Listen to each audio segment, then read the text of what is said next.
விஜய் அரசியலுக்கு வர வேண்டும் என்று வெகு காலத்திற்கு முன்னாலேயே விரும்பினார். 4-5 ஆண்டுகளுக்கு முன்பெல்லாம் அவரை பல முறை சந்திக்கின்ற வாய்ப்பை பெற்றிருந்தேன். அப்பொழுதெல்லாம் இந்த கருத்து அவருக்கு இருந்தது என்பது எனக்கு தெரியும்.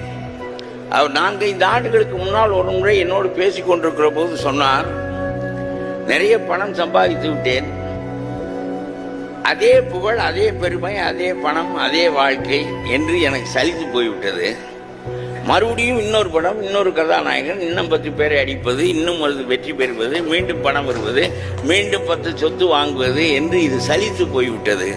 ஏதாவது நாம் செய்ய வேண்டும் இந்த மக்களுக்கு என்று நான் எண்ணுகிறேன். எப்படி இருக்கும் என்று நீங்கள் கருதுகிறீர்கள் என்று கேட்டார். அது மிகச்சிறந்த சிந்தனை, 4 ஆண்டுகளுக்கு முன்னால் என்று நான் நினைக்கின்றேன். மிகச்சிறந்த சிந்தனை. இப்படிப்பட்ட எண்ணம் எம்ஜிஆருக்கு வந்தது. அது மிக சிறப்பாக மக்களுக்கு அமைந்தது.